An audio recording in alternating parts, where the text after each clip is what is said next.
Good morning, welcome back. हार्दिक अभिनंदन, स्वागत आरबी क्लासेस यूट्यूब चैनल पर। मैं अखिल सर। आइए आज एक बहुत ही महत्वपूर्ण, बहुत ही इम्पोर्टेंट टॉपिक को क्लियर करते हैं।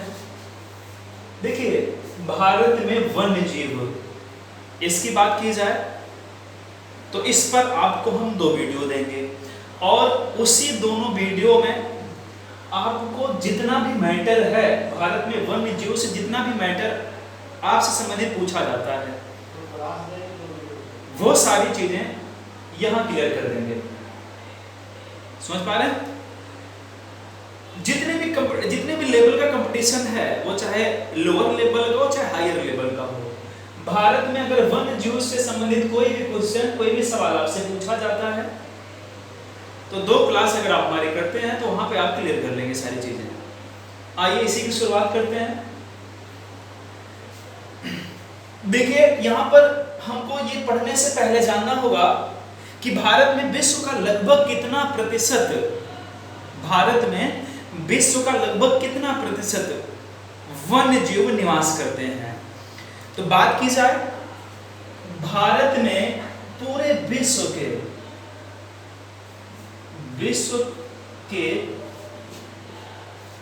लगभग 5% वन्य जीव निवास करते हैं। हमने कहा कि विश्व के लगभग 5% वन्य जीव निवास करते हैं भारत में, और ये कई बार बताया हुआ भी है, सब लोग जानते भी हैं, हम ही ने कई बार बताया अपने पिछली क्लास में। वन्य जीव संरक्षण अधिनियम लाया गया था कब? 1972 में। वन्य जीव संरक्षण अधिनियम, वन्य जीव संरक्षण अधिनियम 1972 में। बात समझ में आ रही? इतनी बात यहां से। अब बात की जाए भारत में वन्य जीव की, तो भारत में वन्य जीवों को मुख्यतः 3 भागों में डिवाइड किया गया। कितने भागों में डिवाइड किया गया? 3 भागों में डिवाइड किया गया। पहला राष्ट्रीय उद्यान, दूसरा वन्य जीव अभयारण्य, तीसरा जैव मंडल आरक्षित क्षेत्र। भारत में वन्य जीव क्षेत्र को 3 भागों में डिवाइड किया गया। पहला कौन सा? राष्ट्रीय उद्यान। ध्यान से देखते चलिएगा, समझते चलिएगा। पहला कौन सा है भैया? राष्ट्रीय उद्यान। राष्ट्रीय उद्यान की बात की जाए तो राष्ट्रीय उद्यान, वन्य जीव अभयारण्य और जैव मंडल आरक्षित क्षेत्र, इन तीनों पर जो अधिकारिता होती है, जो अधिकार होता है, वो किसका होता है? राज्य सरकार का। बात समझ में आ रही? तो हमने कहा इसे कितने भागों में डिवाइड किया गया? 3 भागों में। पहला कौन सा है? राष्ट्रीय उद्यान, राष्ट्रीय उद्यान। दूसरा है वन्य जीव अभयारण्य, वन्य जीव अभयारण्य। तीसरा है जैव मंडल, जैव मंडल आरक्षित क्षेत्र। ठीक है। अब पहला कौन सा है? राष्ट्रीय उद्यान। राष्ट्रीय उद्यान की बात की जाए तो राष्ट्रीय उद्यान पर जो अधिकारिता होती है, हमने कहा कि आप चाहें तो इसी के नीचे नोट करते चलेंगे, नोट करते जाएंगे, नहीं तो आप इसको अलग अलग से भी नोट कर सकते हैं। तो पहला हमने कौन सा बताया? राष्ट्रीय उद्यान। वर्तमान में और किसके अनुसार? 16वीं वन स्थिति रिपोर्ट, 16वीं वन स्थिति रिपोर्ट 2019 के अनुसार वर्तमान में भारत में कितने भैया राष्ट्रीय उद्यान हैं? 104। कितने हैं? 104 राष्ट्रीय उद्यान हैं। वन्य जीव अभयारण्य कितने हैं? वन्य जीव अभयारण्य भैया 544। कितने हैं? 544 हैं। जैव मंडल आरक्षित क्षेत्र कितने? 18। बात समझ में आ रही? तो पहला क्वेश्चन यहीं से बनना शुरू हो जाता है। राष्ट्रीय उद्यान की संख्या वर्तमान में भारत में कितनी है? 104 है। वन्य जीव अभयारण्य क्षेत्र कितने हैं? एक 544 है। जैव मंडल आरक्षित क्षेत्र कितने हैं भैया? 18 है। यहां तक बात समझ में आ गई? अब एक एक करके हम लिखते चलेंगे। पहला कौन सा है? राष्ट्रीय उद्यान। पहला कौन सा है? राष्ट्रीय उद्यान। अब राष्ट्रीय उद्यान पर देखिए, हमने कहा कि राष्ट्रीय उद्यान क्षेत्र घोषित करने का अधिकार किसे होता है? राज्य सरकार को। अधिकारिता किसकी होती है भैया इस क्षेत्र पर? राज्य सरकार की। ठीक है। अब यहां से अगर ये पूछे कि जब अधिकारिता राज्य सरकार की होती है तो इसे किस सूची में रखा गया है? समवर्ती सूची। और समवर्ती सूची में किस सूची में भैया? राज्य सूची का विषय है। ये किस सूची का विषय है? राज्य सूची का विषय है। यहां तक बात क्लियर हुई? अगली बात की जाए यहां से, तो ये राष्ट्रीय उद्यान में भैया मानवीय गतिविधियों पर रोक होती, मतलब इसमें मानवीय गतिविधियां नहीं होती हैं। तो मानवीय गतिविधियों पर रोक हो गया। मानवीय गतिविधियों पर रोक। अब मानवीय गतिविधियां क्या है? सपोज दैट कोई भी राष्ट्रीय उद्यान है, मान लीजिए केबुल लामजाओ नामक राष्ट्रीय उद्यान है, जिम कॉर्बेट राष्ट्रीय उद्यान है। अब उस राष्ट्रीय उद्यान में अगर कोई व्यक्ति चाहे कि उसमें जाके मानवीय क्रिया कर ली जाए, मानवीय क्रिया का संबंध किससे भैया? मान लीजिए कुछ बच्चे हैं जिनके दिमाग में आया चलो यार वहां चल के बैट बॉल खेलते हैं, नहीं कर सकते आप राष्ट्रीय उद्यान में। या जैसे मान लीजिए कोई कुछ चरवाहे हैं, वो ये चाहें कि हम चल के वहां पर भैया अपने जानवर को, जिस पशु को हमने पाल रखा है उनको वहां पर छोड़ देते हैं, वो वहां पर मतलब चारा भी खाते रहेंगे और हम वहां पर बैठ के आनंद भी लेते रहेंगे। तो ऐसा नहीं कर सकते। मानवीय गतिविधियां यही सब हैं। ना तो आप वहां पर खेलने का अधिकार है, ना तो वहां पर पशुओं को ले जाकर भैया उनको वहां पर चारा खिलाने का अधिकार, मतलब इस तरह का अधिकार नहीं है। वही मानवीय गतिविधियां हैं, इन पर पूरी तरह से रोक होती है। इतनी बात समझ गए? अब देखिए हमसे पूछेगा भैया कि राष्ट्रीय उद्यान घोषित करने का अधिकार किसका होता है? राज्य सरकार का। और किसे घोषित करेगी राज्य सरकार? ऐसा उद्यान जो राष्ट्रीय महत्व के हो, इसमें ऐसे जीव को रखेगा, जीव, वनस्पतियां, ऐसे जीव, ऐसी वनस्पतियां इनमें रखी जाती हैं जो कैसी हो? राष्ट्रीय महत्व की हो। कैसी हो भैया? राष्ट्रीय महत्व की हो, है ना? इतनी बात समझ में आ गई? ठीक है, नोट करिएगा जल्दी से, फिर हम आगे बढ़ते हैं, चीजों को आगे लेकर चलते हैं। अब अगर हमसे पूछा जाए भैया कि इनका अगर क्षेत्रफल कितना है, तो 40,501 वर्ग किलोमीटर। राष्ट्रीय उद्यान का क्षेत्रफल कितना भैया? 40,501 वर्ग किलोमीटर, है ना? अगर प्रतिशत पूछा जाए तो पूरे भारत का कितना परसेंट है? तो पूरे भारत का 1.3%। कितना है? पूरे भारत का 1.3%। यहां तक बात समझ में आई? जल्दी से नोट करिएगा इसको भैया। अगर हम थोड़ा सा और डिटेल में बताएं तो 2.3%, ऐसा लिखिएगा, 1.23%। ठीक है, जल्दी से नोट करिए,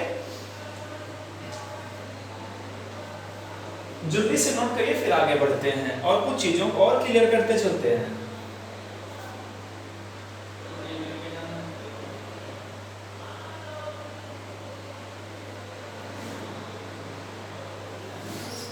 चलिए, अब अगर आपसे पूछा जाए भैया कि भारत का पहला राष्ट्रीय उद्यान कौन सा है, कब स्थापित हुआ, उसका पुराना नाम क्या है, पहले किस राज्य में था, वर्तमान में किस राज्य में है, ये सारे क्वेश्चन भैया एक ही पॉइंट से बन जाते हैं। आइए देखते हैं पॉइंट कौन सा है। देखिए, भारत का जो पहला राष्ट्रीय उद्यान है उसका नाम है जिम कॉर्बेट। क्या नाम है वर्तमान में भैया? Jim Corbett.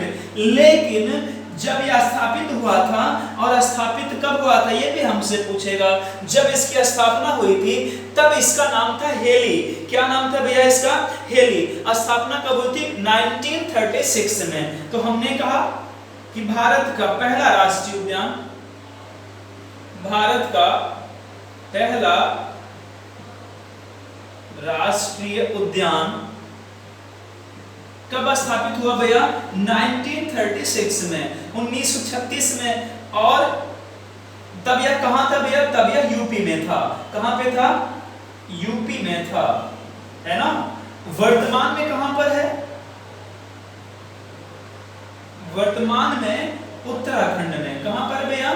उत्तराखंड में है। पुराना नाम क्या था इसका? पुराना नाम हेली। क्या नाम था भैया? हेली नाम था। वर्तमान का नाम क्या है इसका? वर्तमान में इसे जिम कार्बेट नाम से जाना जाता है। किस नाम से जाना जाता है भैया? जिम कार्बेट नाम से जाना जाता है। इतनी बातें समझ में आई? जल्दी से नोट करिएगा, जल्दी से नोट करिए भैया यहां तक।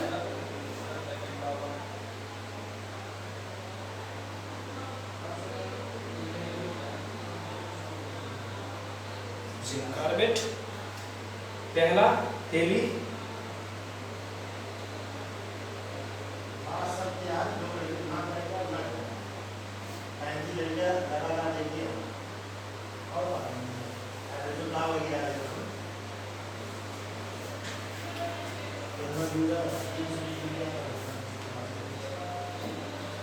अगली बात की जाए भैया यहां से, तो हमसे पूछेगा, संख्या तो आप जान ही चुके 104 है।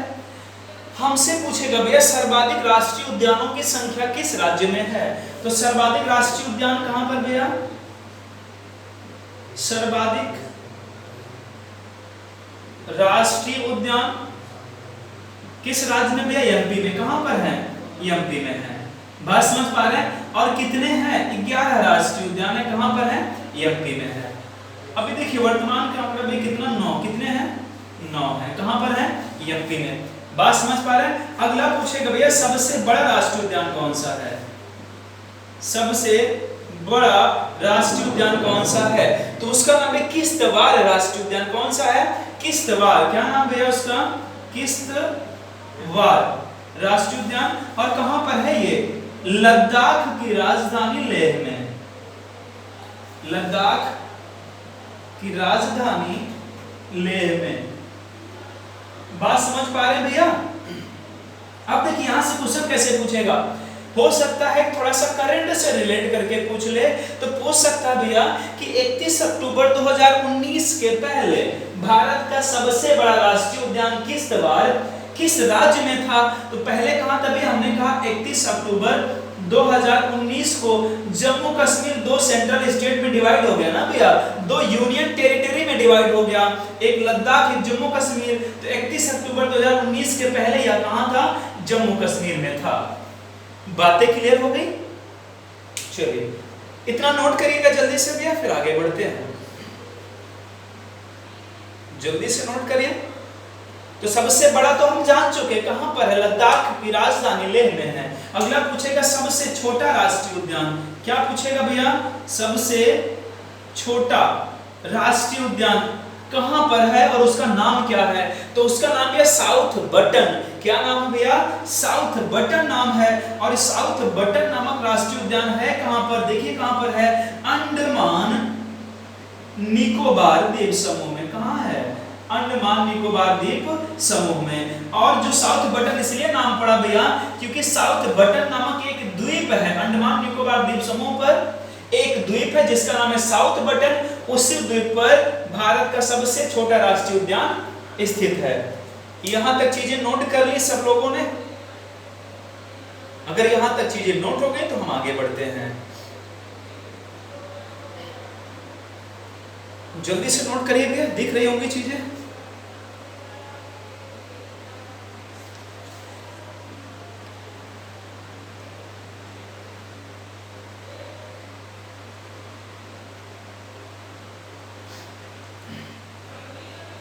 यहां तक बात समझ में आ गई भैया?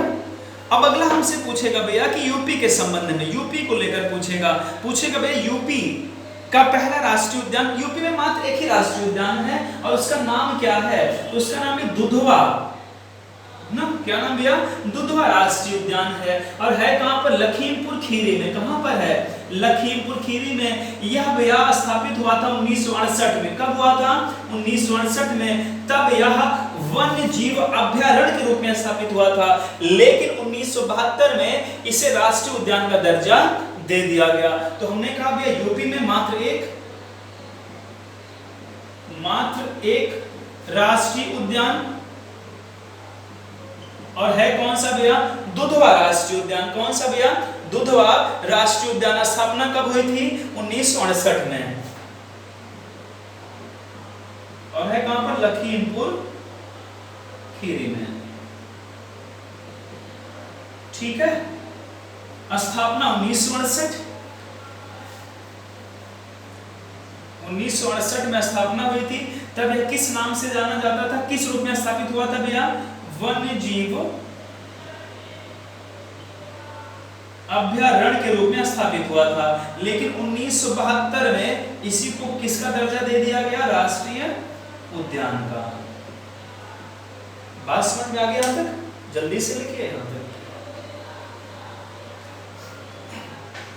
अगली बात की जाए भैया तो भारत ही नहीं पूरे विश्व में मात्र एक ही ऐसा राष्ट्रीय उद्यान है जो कि तैरता हुआ दिखाई देता है हमको। कैसा है वो? तैरता हुआ राष्ट्रीय उद्यान है, उसका नाम पूछ सकता है। तो देखिएगा भैया, जो पूर्वोत्तर भारत का एक राज्य है, जो 7 सिस्टर्स हमारे हैं, उसी का एक राज्य है, राज्य का नाम है मणिपुर। क्या नाम है? मणिपुर। मणिपुर में एक झील है, झील का नाम क्या भैया? झील का नाम क्या है? केबुल लामजाओ। झील का नाम क्या भैया? केबुल लामजाओ। बात समझ पा रहे हैं? केबुल लामजाओ मणिपुर में स्थित एक ऐसी झील है जिसमें तैरता हुआ राष्ट्रीय उद्यान बनाया गया है। इतनी बात समझ में आई? विश्व का मात्र एक तैरता हुआ राष्ट्रीय उद्यान कहां पर है? कहां पर भैया? मणिपुर में। कहां पर है? मणिपुर में। ठीक है, तो लिखेंगे पॉइंट करके, लिखिएगा विश्व का मात्र एक तैरता हुआ राष्ट्रीय उद्यान, तैरता हुआ राष्ट्रीय उद्यान मणिपुर के लोकटक झील में, मणिपुर के लोकटक झील में केबुल लामजाओ नाम से स्थित है। केबुल लामजाओ नाम के रूप में स्थित है, नाम के रूप में स्थित है। ठीक भैया, देखिए मोस्ट इंपॉर्टेंट ये पॉइंट है कि भारत ही नहीं पूरे विश्व का मात्र एक तैरता हुआ राष्ट्रीय उद्यान, भारत का पूर्वोत्तर राज्य मणिपुर और मणिपुर के लोकटक झील में, और नाम क्या है उद्यान का? केबुल लामजाओ। हो गया यहां तक? ठीक, इतना नोट हो गया भैया? चलिए आगे बढ़ते हैं। अब देखिएगा भैया, हमसे पूछेगा कि जो गिर राष्ट्रीय उद्यान है, जो गिर राष्ट्रीय उद्यान वो कहां पर है? तो गिर कहां पर है? गुजरात में, जिसमें एशियाई शेर को संरक्षण दिया जा रहा है। गिर कहां पर है? गुजरात में, जिसमें भी किसको संरक्षण दिया जा रहा है? एशियाई शेर को। एक सींग वाले गैंडे को संरक्षण कहां दिया जा रहा है? तो कहां पर? काजीरंगा, असम के काजीरंगा में एक सींग वाले गैंडे को संरक्षण दिया जा रहा है। तो ये भी दोनों पॉइंट नोट करिएगा, लिखिएगा गिर जो कि गुजरात में है, इसमें एशियाई शेर को संरक्षण दिया जा रहा है। दूसरा पॉइंट लिखिएगा असम के काजीरंगा में एक सींग वाले गैंडे को संरक्षण दिया जा रहा है। इतनी बातें समझ में आ गई? अभी यहां से भैया हम सिर्फ तीनों को क्लियर करेंगे। बात समझ पा रहे हैं? जब अगला वीडियो हमारा आपको मिलेगा, अगली क्लास हमारी आपको मिलेगी, तब उसमें हम आपको कौन कौन सा प्रमुख राष्ट्रीय उद्यान है, कहां कहां पर, उसका चार्ट बना के आपको बताएंगे, अच्छे से समझाएंगे, ठीक है। तो क्लास दोनों नहीं छोड़नी है, नहीं ये वाली क्लास छोड़नी है, नहीं अगली क्लास छोड़नी है, ठीक।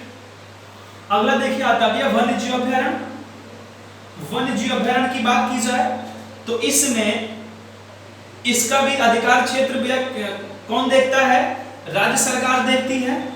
इसमें मानवीय जो गतिविधियां होती हैं उनमें कोई रोक टोक नहीं है भाई, वन्य जीव अभ्यारण्य है ना ये। अब भाई वन क्षेत्र में, अब कोई भी वन क्षेत्र हो, क्या उसमें कोई मानवीय गतिविधि करने से आप किसी को रोक पाएंगे? अब जो जैसे मान लीजिए हमने कहा जो जिन्होंने पशु को पाल रखा है वो तो जंगल में ले जाएंगे अपने पशुओं को, आप नहीं रोक सकते हैं भाई, वन क्षेत्र है ना वो। तो इसीलिए वन जीव अभ्यारण्य जो क्षेत्र होता है इसमें मानवीय गतिविधियों की छूट होती है, ठीक है। दूसरा कौन सा है, वन्य जीव अभ्यारण्य। संख्या तो आप पहले ही जान चुके हैं कितनी होती है, 544। अधिकार क्षेत्र किसका होता है भैया, राज्य का। अधिकार क्षेत्र राज्य का, ठीक है। और इसमें मानवीय गतिविधियां, मानवीय गतिविधियों की छूट,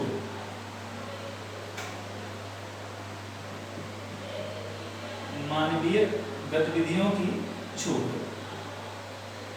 हो गया, चलिए नोट करिए जल्दी से, मानवीय गतिविधियों की छूट होती है इसमें।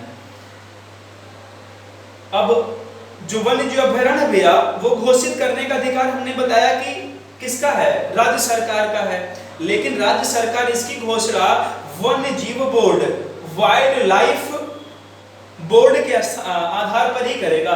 तो हमने कहा कि जब भी वन्य जीव अभ्यारण्य की घोषणा होगी तो किसके आधार पर होगी भैया, वाइल्ड लाइफ बोर्ड के आधार पर, WLF,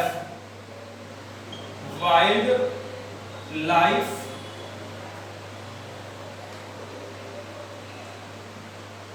WLB, wild life board के आधार पर घोषणा करेगा कौन भैया, राज्य। अगर हमसे पूछे इसकी स्थापना कब हुई थी तो 1952 में, 1952 में।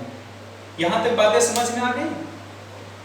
अब इसमें संरक्षण किसको दिया जाता है, इसमें भैया किसी विशिष्ट प्रजाति को ही, किसी विशिष्ट प्रजाति को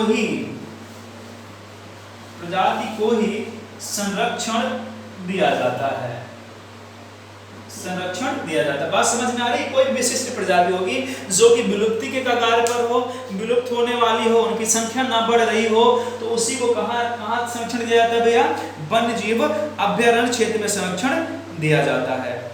इतनी बातें समझ में आ गई।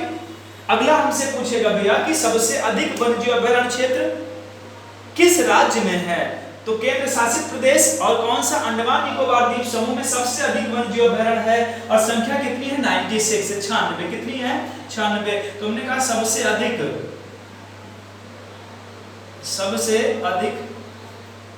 वन्य जीव अभ्यारण्य कहां पर भैया, अंडमान निकोबार में, अंडमान निकोबार में। और कितने हैं भैया, 96 हैं। दूसरा स्थान पर कौन सा है, दूसरा स्थान भैया महाराष्ट्र।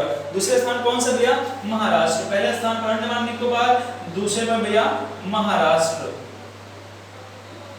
तो महाराष्ट्र में कितने में, 42, 42 है। कितने हैं, 42 हैं। अब यूपी के संबंध में अगर बात करें तो यूपी में कितनी इनकी संख्या है, तो यूपी में, अगला पॉइंट लिख लीजिएगा, यूपी में कितनी संख्या है इनकी, 25। यूपी में वन्य जीव अभ्यारण्य क्षेत्र कितने हैं, 25 हैं। नोट करिए जल्दी से, फिर आगे बढ़ते हैं। जल्दी नोट करिएगा, जितना लिखा गया जल्दी नोट करिए।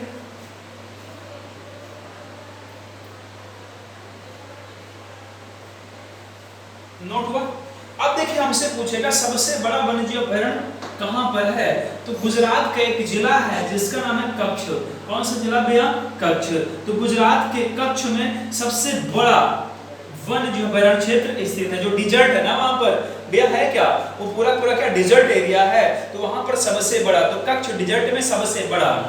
तो गुजरात के कच्छ डिजर्ट में सबसे बड़ा वन्य जीव अभयारण्य क्षेत्र स्थित है। जल्दी नोट करिएगा, है ना भैया। सबसे बड़ा वन्य जीव अभयारण्य क्षेत्र स्थित है। सबसे छोटा कहाँ है? तो लक्षद्वीप में। सबसे छोटा कहाँ भैया? लक्षद्वीप में। तो सबसे छोटा, तो हमने कहा लक्षद्वीप के एक स्थान है जिसका नाम क्या भैया? पिट्टी। क्या नाम है? नाम याद रखिए, बड़ा इंटरेस्टिंग नाम है। नाम क्या है? पिट्टी, या इसे क्या बोलते हैं? गूज इजलैंड। तो लक्षद्वीप के पिट्टी, या इसे क्या बोलते हैं? गूज इजलैंड ना में सबसे छोटा वन्य जीव अभयारण्य क्षेत्र स्थित है। दोनों पॉइंट में जल्दी से नोट करिएगा।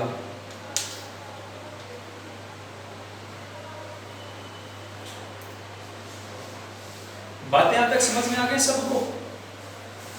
जल्दी नोट करिए भैया, जल्दी नोट करिए, फिर आगे बढ़ते हैं। जी, किसी कोई भी दिक्कत हो कमेंट सेक्शन में तुरंत कमेंट कर सकता है, सर यहाँ पर चीजें समझ में नहीं आ रही हैं, उसका निदान किया जाएगा। लेकिन बिना समझे आपको नहीं जाना है। जो चीजें ना समझ में आए तुरंत कमेंट करके बताइएगा, सर ये चीजें समझ में नहीं आ रही हैं। ठीक है, ये आरबी क्लासेज आपके साथ पूरी तरह से तत्पर है, पूरी तरह से लगा हुआ है। बस आप लोग मेहनत करते रहिए।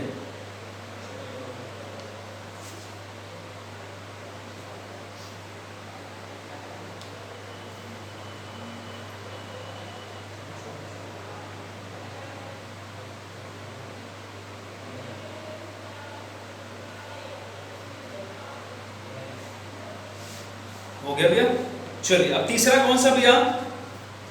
जैवमंडल आरक्षित क्षेत्र। कौन सा है? जैवमंडल आरक्षित क्षेत्र, उसकी चर्चा हम करते हैं। जैवमंडल आरक्षित क्षेत्र, बातें तो समझ में आ रही है ना? चलिए, तीसरा है जैवमंडल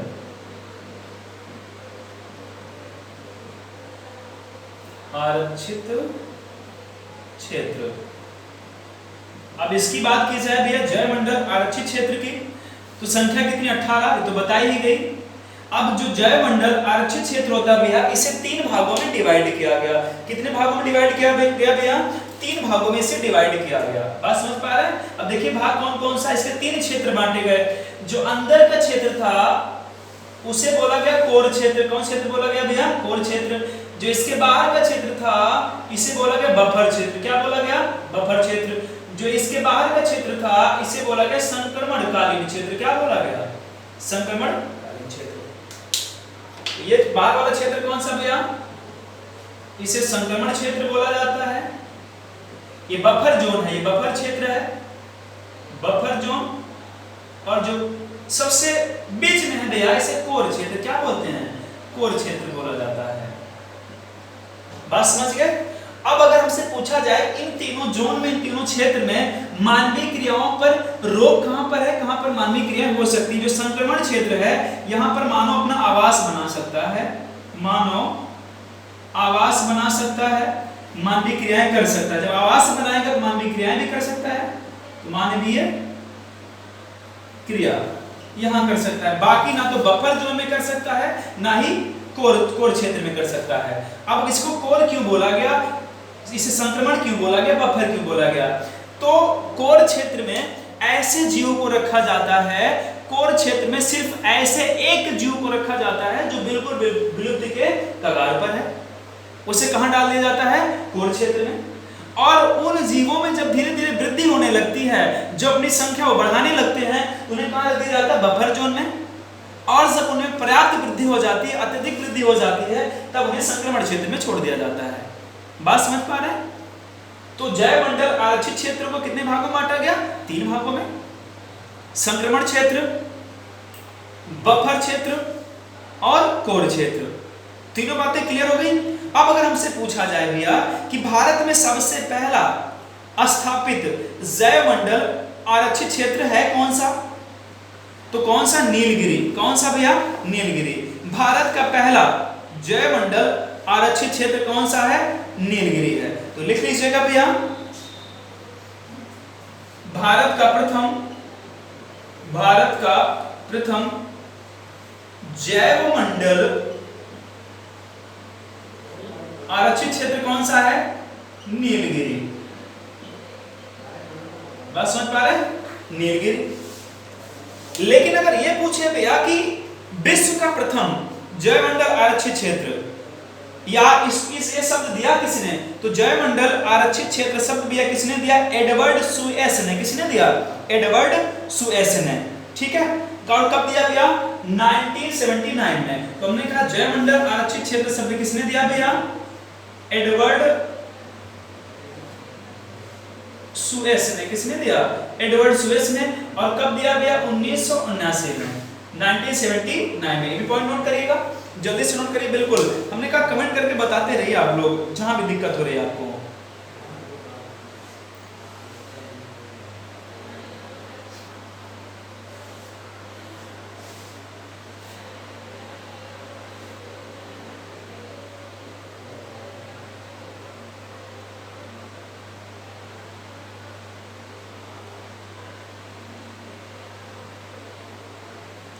है ना? अब हुआ क्या था भैया, इससे थोड़ा सा और हिस्ट्री के बारे में जानेंगे। 1971 में, कब भैया? 1971 में एक कार्यक्रम चलाया गया था। कार्यक्रम का नाम था भैया मैब, MAB, मैन एंड बायोस्फीयर। क्या नाम था भैया इसका? Man and biosphere. Man and biosphere. 1971 में कार्यक्रम चलाया गया, नाम था मैन एंड बायोस्फीयर। इसी के द्वारा जैवमंडल आरक्षित क्षेत्र की जानकारी धीरे धीरे प्राप्त की जाने लगी। समझ पा रहे हैं? और वर्तमान कितनी 18 है। शब्द किसने दिया था भैया? एडवर्ड सुएस ने। कब दिया? 1979 में। तो ये भी लिख लीजिएगा भैया कि 1971 में मैब नामक कार्यक्रम चलाया गया। इसका मतलब क्या है? मैन एंड बायोस्फीयर, मानव एवं जैवमंडल। मानव एवं जैवमंडल।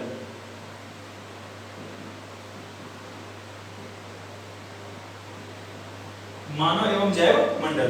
तो बोर्ड पर जितना भी लिखा गया है जल्दी से नोट करिए। ये तो रही हमारी आज की छोटी सी चर्चा, जो हमने बताया राष्ट्रीय उद्यान के बारे में बताया, वन्य जीव अभयारण्य के बारे में बताया, जैवमंडल आरक्षित क्षेत्र के बारे में बताया। इन तीनों चीजों की चर्चा, यहाँ संबंधित जो भी चीजें पूछी जाती हैं वो हमने बताई।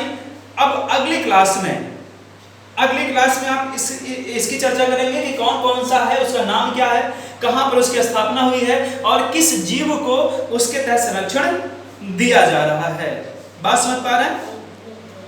तो ये पहली क्लास रही भैया वन्य जीव क्षेत्र से भारत के संबंध में। अगली क्लास में आप ये पूरा टॉपिक क्लियर करेंगे, पूरा खत्म करेंगे टॉपिक को हम, और जितने भी क्वेश्चन पूछे जाते हैं उसकी भी चर्चा अगले क्लास में हम करेंगे आपसे। तो हमारे साथ जुड़े रहने के लिए, वीडियो को देखने के लिए बहुत बहुत धन्यवाद। जितने लोग लाइव हैं, लाइव चैट पर जितने लोग भी हैं, सब भैया लाइक कर दें वीडियो को, ठीक है? और अगर वीडियो अच्छी लगे तो आगे भी शेयर करते रहें। आपका दिन मंगलमय हो। धन्यवाद।